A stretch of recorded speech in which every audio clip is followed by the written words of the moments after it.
우스 땅에 욥이라 이름하는 사람이 있었는데 그 사람은 순전하고 정직하여 하나님을 경외하며 악에서 떠난 자더라. 8절도 함께 읽겠습니다. 여호와께서 사단에게 이르시되 내가 내 종 욥을 유의하여 보았느냐? 그와 같이 순전하고 정직하여 하나님을 경외하며 악에서 떠난 자가 세상에 없느니라. 방금 읽은 말씀을 통해서 우리는 하나님께서 욥을 어떻게 평가하는지를 알 수 있습니다. 하나님의 직접적인 평가죠. 8절에 보시면 하나님께서 직접 이렇게 말씀을 하시죠. 여호와께서 사단에게 이르시되 내가 내 종 욥을 유의하여 보았느냐? 그와 같이 순전하고 정직하여 하나님을 경외하며 악에서 떠난 자가 세상에 없느니라. 순전, 정직, 경외, 그리고 악에서 떠난 자. 이 중에 단 한 가지라도 우리가 하나님으로부터 받을 수 있을까요? 아무개야, 너는 순전한 자다. 너는 정직한 자다. 너는 악에서 떠난 자다. 너는 하나님을 경외하는 자다라는 평가를 우리가 받을 수 있을까? 쉽지 않을 겁니다. 그런데 욥은 자그마치 이 네 가지의 평가를 하나님으로부터 직접 받았어요. 그렇다라는 건 욥이 어떠한 삶을 살았는지 우리는 대략적으로 알 수 있습니다.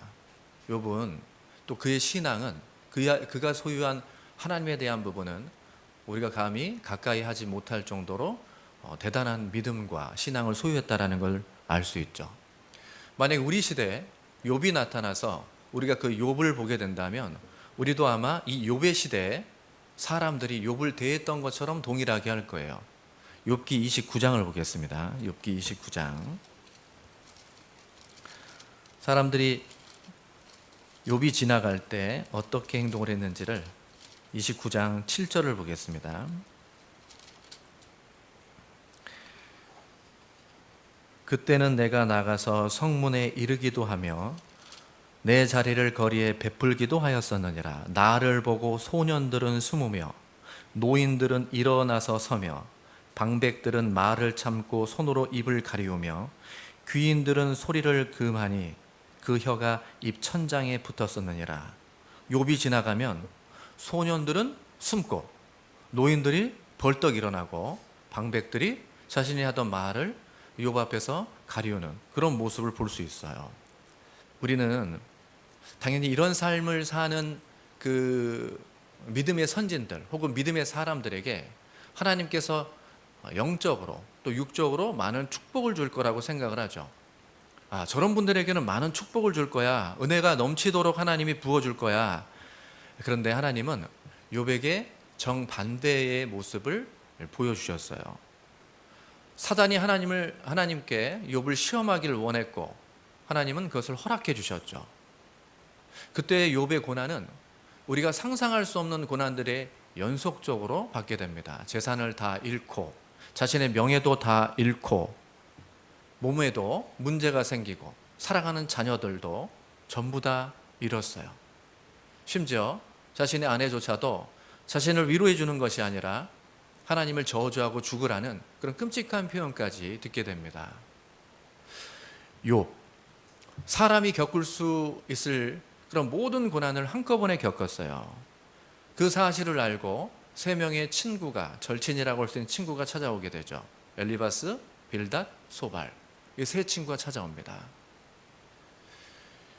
그렇게 잘 나가던 욥이 하루아침에 완전히 망한 모습을 보면서 이들은 자신들이 경험, 자신들의 지식, 자신들의 생각을 가지고 욥의 모습을 평가하고 판단해서 얘기를 하죠. 근데 그 말은 위로의 말이 아니었어요. 욥이 이렇게 되는 것은 하나님 앞에 죄를 지었기 때문에 그 결과로 하나님이 보응하신 것이다 라는 결론을 내리고 그 결론에 근거해서 욥에게 얘기를 하게 됩니다. 이 세 친구의 말은 분명히 잘못됐습니다. 그런데 문제는 이 세 친구보다도 욥의 태도였어요. 욥이 죄를 지어서 고난받는 건 아니지만 그 고난받는 태도 자체는 문제가 있었습니다. 공의롭고 사랑이 넘치는 욥, 그는 자신의 의를 이렇게 쭉 열거를 하죠. 그리고 자신이 얼마나 선한 사람인지, 공의로운 사람인지를 하나님 앞에, 또 이 세 친구 앞에 계속해서 얘기를 하고 있어요. 언제 나의 행위가 허탄하였으며 내 발이 괴울에 빨랐던가. 그리하였으면 내가 공평한 저울에 달려서 하나님이 나의 정직함을 아시게 되기를 원하노라. 언제 내 걸음이 길에서 떠났던가. 내 마음이 내 눈을 따랐던가. 내 손에 더러운 것이 묻었던가. 그리하였으면 나의 심은 것을 타인이 먹으며 나의 소산이 뿌리까지 뽑히는 것이 마땅하니라. 이욥은 자신이 얼마나 죄를 멀리하고 또 경건하고 정직하게 살았는지 그 부분을 또 하나님께 얘기를 합니다. 하나님, 저는 이렇게 사람들에게 의를 행했고 사랑으로 대했고 죄와는 멀리했고 경건한 삶을 살았습니다. 그런데 이런 나에게 하나님은 이렇게 대하십니까? 이제는 내가 그들의 노래가 되며 그들의 조롱거리가 되었고 그들은 나를 미워하여 멀리하고 내 얼굴에 침뱉기를 주저하지 아니하나니 이는 하나님이 내 주를 늘어지게 하시고 나를 곤곡케 하심에 무리가 내 앞에서 굴레를 벗었음이니라. 고통을 주시는, 고난을 주시는 하나님이 문제가 있는 것처럼 하나님을 원망하면서 말을 하고 있어요. 욥의 태도는 자신은 정말 주님을 위해서 열심히 살았는데 이러한 나를 이렇게 대하는 주님이 문제가 있는 분인 것처럼, 불의한 분인 것처럼 하나님을 원망하고 평가하고 있습니다. 자신의 의, 자신의 생각, 자신이 살아온 삶의 기준을 두니까 그 상황에서 고난을 주시는 하나님이 문제가 있는 분인 것처럼 생각을 했어요. 그렇게 여긴 겁니다. 욥은 나는 의로운데, 나는 잘못이 없는데 이런 마음이 계속 올라왔고 그 마음이 하나님 앞에 교만이 되었던 거예요. 하나님은 그 욥 깊숙이 있는 교만을 알았습니다. 스스로 의롭다 하려 하여 나를 불의하다 하느냐? 누구보다 공의롭고 의로운 하나님이 너의 의, 너의 생각, 너의 처한 환경에 비춰봤을 때 불의하다고 생각하느냐? 하나님께서 욥에게 이런 말씀을 하십니다. 하나님은 결코 단정코 불의를 행하는 분이 아니죠.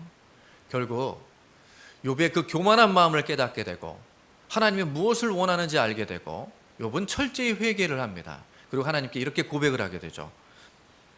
내가 주께 대하여 귀로 듣기만 하였사더니 간접적으로 알았었는데 이제는 눈으로 주를 배움나이다. 직접 체험하게 됐습니다.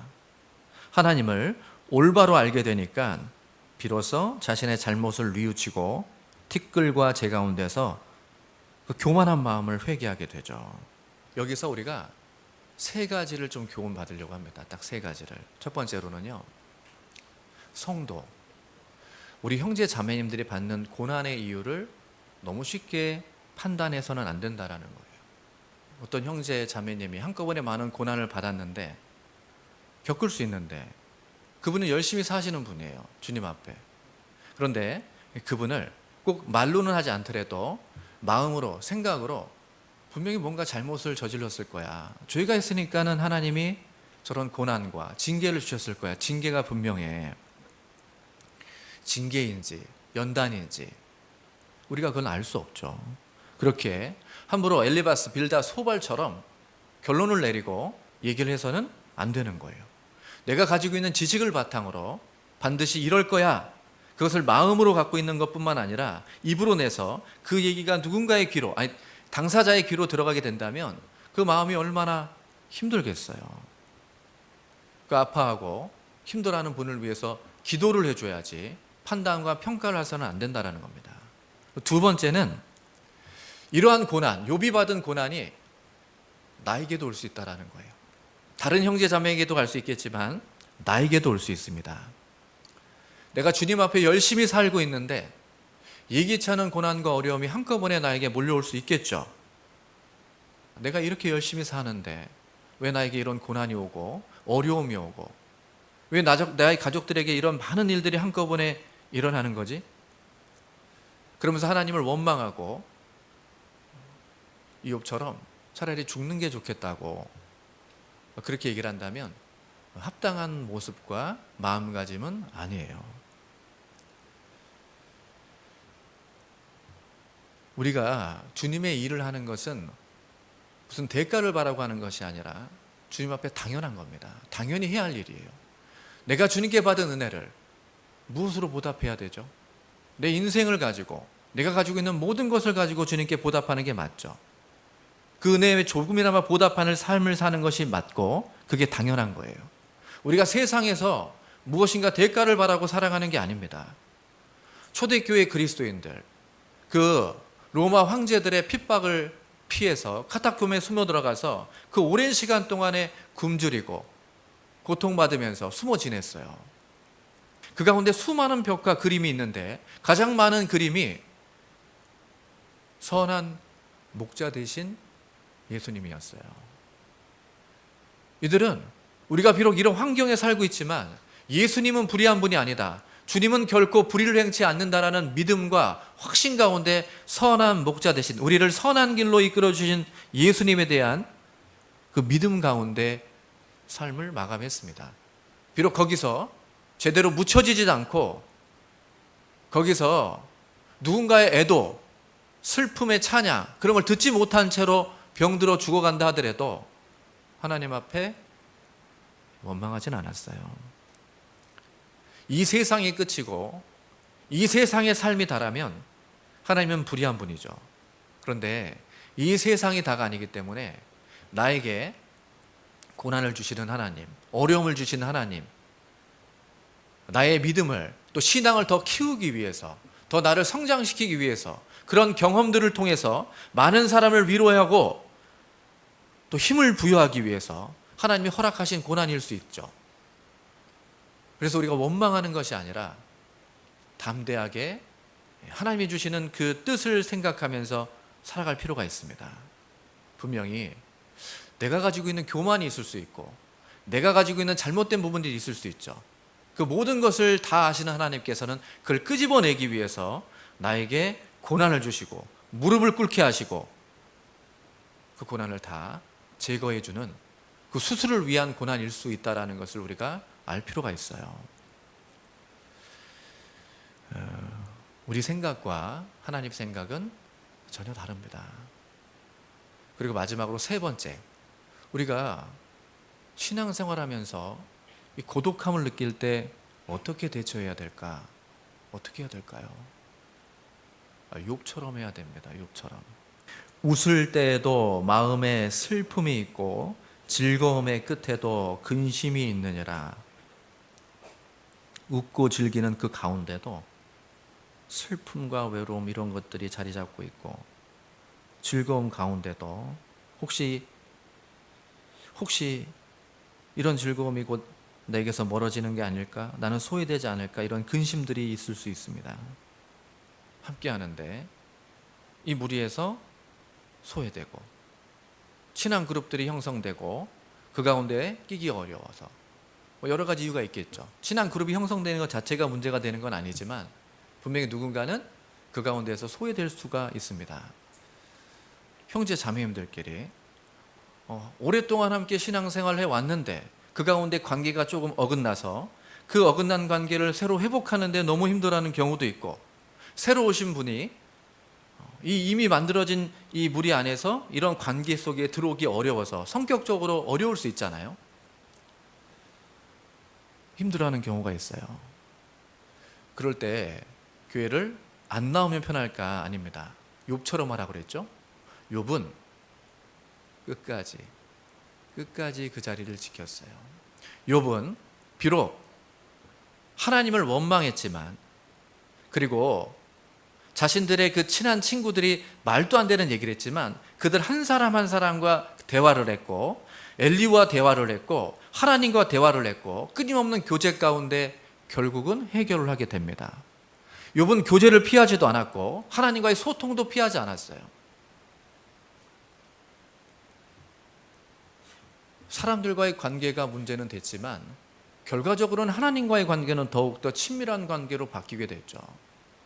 우리가 지나치게 사람의 관계를 의식하다 보면 거기에 너무 집중해서 정말 중요한 하나님과 관계는 놓칠 수가 있어요. 우리가 신앙생활을 옆에 있는 형제 자매 때문에 하는 게 아니잖아요.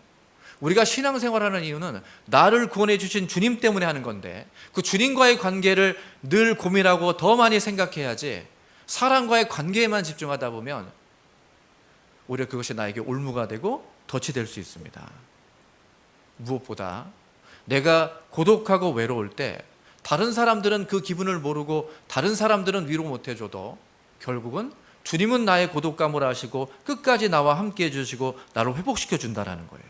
예수께서 저희에게 이 비유로 이르시되 너희 중에 어느 사람이 양 100마리가 있는데 그 중에 하나를 잃으면 99마리를 들에 두고 그 잃은 것을 찾도록 찾아다니지 아니하느냐? 찾도록 찾아다니지 아니하느냐? 주님이 찾아다니시는 거예요.